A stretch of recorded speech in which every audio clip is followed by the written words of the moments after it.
नाज़रीन, पिछले 20 सालों में दुनिया भर में मोटापे के खिलाफ आगाही परवान चढ़ती जा रही है। इसीलिए आपने भी यकीनन सुना होगा कि लोगों की एक बड़ी तादाद ने खाने में गोश्त की मिकदार कम कर दी है या मुकम्मल तौर पे उसे खुराक से निकाल देने का अहद कर लिया है। जाहिर है इस सोच की कई वजूहात हो सकती हैं, जिनमें सेहतमंद रहना, मनफी माहौलियाती असर पैदा ना करना और खूबसूरत दिखना वगैरह शामिल हो सकते हैं। तो इस बात को सामने रखते हुए हम आज की इस वीडियो में आपको बताएंगे कि दुनिया भर में सबसे ज़्यादा गोश्त कहाँ खाया जाता है। उस तरफ जाने से पहले अगर आपने हमारे चैनल को अब तक सब्सक्राइब नहीं किया है तो इन्फोलिशियस को सब्सक्राइब भी कर लें और नोटिफिकेशन बेल को भी दबा दें, ताकि इस तरह की बेहतरीन और मालूमाती वीडियोस आप तक बर वक्त पहुँचती रहें। नाज़रीन, बरतानवी आवाम का 1/3 यानी 1/3 हिस्सा ये दावा करता है कि उन्होंने गोश्त खाना बंद या बहुत कम कर दिया है, जबकि अमेरिका के 2/3 लोगों का कहना है कि उन्होंने एक किस्म के गोश्त का इस्तेमाल कम कर दिया है। इस रुझान की वजह ज़्यादा गोश्त के खिलाफ चलाई जाने वाली कैंपेन्स के साथ साथ मुतअद्दिद फिल्में भी हैं जिन्होंने कम गोश्त खाने के फ़वाइद को उजागर किया। मगर क्या इन सारी चीज़ों के बावजूद, इन सारे दावों के बावजूद, क्या हकीकत में वाकई गोश्त की मांग में कमी आई है या नहीं, ये फैसला बहुत मुश्किल है। मगर हम आपके सामने कुछ फिगर्स रखेंगे जिसको सुनने के बाद आपको अंदाज़ा हो जाएगा कि इनके ये दावे या पूरी दुनिया में गोश्त कम या बिल्कुल छोड़ देने के दावे किस हद तक सच्चे और किस हद तक झूठे हैं। रिपोर्ट्स ये बताती हैं कि गुज़िश्ता 50 सालों में दुनिया में गोश्त के इस्तेमाल में तेज़ी से इजाफा हुआ है। 1960 की दिहाई की इब्तिदा का मुवाजना अगर 2017 से किया जाए तो देखा जा सकता है कि गोश्त की पैदावार में 5 गुना इजाफा हुआ है और ये 7 करोड़ टन से 2017 में 33 यानी 33 करोड़ टन तक पहुंच गई। ये भी हो सकता है कि इस इजाफे की बुनियादी वजह आबादी का तेजी से बढ़ना भी हो, क्योंकि 1960 की दिहाई में आलमी आबादी 3 अरब थी और 7 अरब 60 करोड़ तक 2017 में पहुंच गई थी। यानी तब से लेकर अब तक आबादी में दुगना इजाफा हो गया। और इसकी एक वजह यह भी हो सकती है कि लोगों की आमदनी में भी बहुत इजाफा हुआ है। दुनिया भर में लोग अमीर हो गए हैं और आलमी औसत आमदन गुज़िश्ता 50 सालों के मुकाबले में 3 गुना बढ़ चुकी है।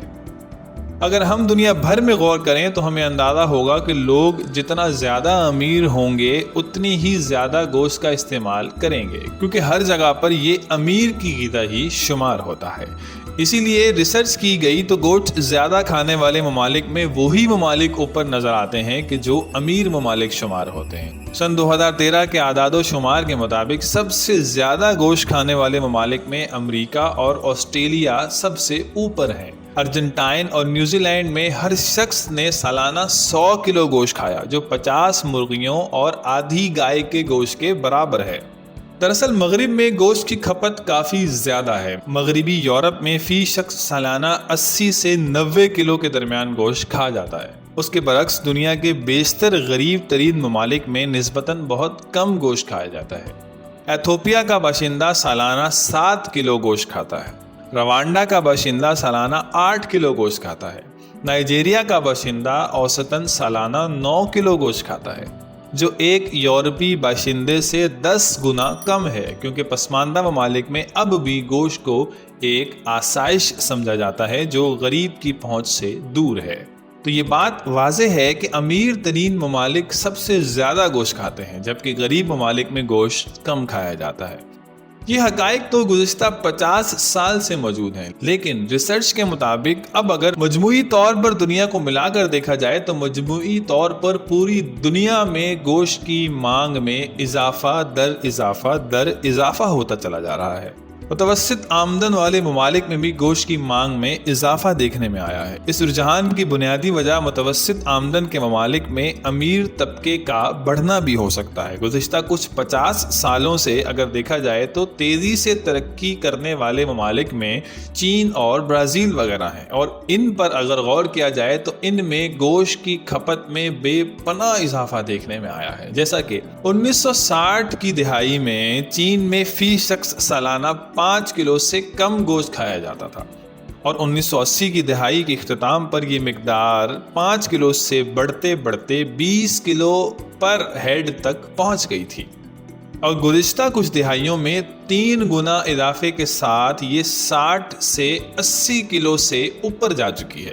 برازیل میں بھی اسی سے ملتا جلتا رجحان دیکھنے میں آتا ہے، جہاں گوشت کے کھانے کی کھپت 1990 کی دہائی سے اب تک دگنا اضافہ دیکھا گیا ہے، جس نے تقریباً تمام مغربی ممالک کو پیچھے چھوڑ دیا ہے۔ اس کا مطلب یہ ہے کہ برازیل میں فی شخص سالانہ 100 کلو سے اوپر گوشت کھایا جانا شروع ہو چکا ہے۔ اسی طرح انڈیا میں دیکھا جائے تو یہ صورتحال نمایاں طور پر بالکل مختلف نظر آتی ہے۔ اگرچہ اوسط آمدن میں سن 1990 سے اب تک انڈیا کے اندر بھی 3 گنا اضافہ دیکھا گیا ہے، مگر گوشت کی کھپت میں ایسا نہیں ہوا۔ ایک غلط تاثر یہ بھی ہے کہ انڈیا کی اکثریتی آبادی سبزی خور ہے۔ انڈیا میں فی شخص کتنا کلو گوشت کھایا جاتا ہے یہ جان کر شاید آپ اب بھی حیران ہوں گے۔ یہ بات ذہن میں رکھیں کہ انڈیا بھی پچھلے کچھ سالوں کے اندر 3 گنا اضافہ آمدن کرنے والا ملک ہے، لیکن اس کے باوجود اب بھی انڈیا میں فی شخص 4 کلو سے کم گوشت کھایا جاتا ہے، جو کہ دنیا بھر میں سب سے کم مقدار ہے، جس کی بنیادی وجہ مذہبی اور سماجی عوامل کے باعث گوشت کی مختلف اقسام سے پرہیز بھی شمار کیا جاتا ہے۔ شمالی امریکہ اور یورپ میں بیشتر لوگوں کا یہ کہنا ہے کہ انہوں نے گوشت کھانا کم کر دیا ہے، لیکن اعداد و شمار کے مطابق حقیقت میں ایسا کچھ نظر نہیں آتا، کیونکہ گوشت کی مانگ میں مسلسل اضافہ ہی دیکھنے میں آ رہا ہے۔ امریکی محکمہ زراعت کے حالیہ اعداد و شمار کے مطابق گوشت کی کھپت میں گزشتہ کچھ سالوں میں در حقیقت اضافہ ہوا ہے۔ یورپی یونین میں بھی تقریباً کچھ ایسا ہی حال نظر آتا ہے۔ اگرچہ کہ مغرب میں گوشت کی کھپت میں اضافہ چین اور برازیل جیسے ممالک کے مقابلے میں کم ہے، لیکن کھائے جانے والے گوشت کی مختلف اقسام بدلتی جا رہی ہیں۔ گوشت کی مانگ میں کوئی کمی نہیں ہے، یعنی لوگ گائے اور سور کا گوشت کھانے کے بجائے اب پولٹری کو ترجیح دے رہے ہیں، مرغیاں کھا رہے ہیں، لیکن گوشت کھایا جا رہا ہے۔ امریکہ میں 1970 کی دہائی کے مقابلے میں اب گوشت کھانے کا آدھا حصہ پولٹری کو جاتا ہے، جو اس سے پہلے صرف 1/4 تک تھا۔ اب جبکہ گوشت کھانے میں واضح اضافہ نظر آ رہا ہے تو اس کے فوائد کے ساتھ ساتھ نقصانات بھی دیکھنے میں آ رہے ہیں۔ مناسب مقدار میں گوشت کے استعمال سے صحت میں بہتری آتی ہے، خاص طور پر ان ممالک میں جہاں آمدن اور مختلف قسم کی خوراک میں کمی ہے، لیکن بہت سے ممالک میں گوشت اس کثرت سے کھایا جا رہا ہے کہ وہ حقیقت میں صحت کے لیے خطرہ بن چکا ہے۔ بہت سی تحقیقات کے مطابق پروسیسڈ گوشت سے دل کے مرض، اسٹروک اور کینسر کے مختلف اقسام کا خطرہ بڑھ جاتا ہے۔ مستقبل میں ان بیماریوں کے ایک طوفان سے بچنے کے لیے نہ صرف ہمیں گوشت کھانے کی مقدار میں کمی لانا ہوگی، بلکہ گوشت کی مختلف اقسام پر بھی غور کرنا ہوگا۔ بنیادی طور پر گوشت کو پھر سے ایک آسائش بنانا پڑے گا، اور صرف غریب ممالک میں نہیں بلکہ امیر ممالک میں بھی۔ تب جا کر شاید ہمیں اس سے بچنے میں کچھ آسانی میسر آ سکے اور لوگ گوشت کے استعمال کو کم کر سکیں۔ اس کے ساتھ ہی آج کی ویڈیو کا وقت اب ختم ہوا۔ ہمیں امید ہے کہ آپ کو یہ ویڈیو پسند آئی ہوگی۔ اگلی ویڈیو کے ساتھ دوبارہ حاضر ہوں گے، جب تک کے لیے اجازت دیجیے اور ہمارے چینل کو سبسکرائب کرنا نہ بھولیے اور اپنا بہت سا خیال کیجیے۔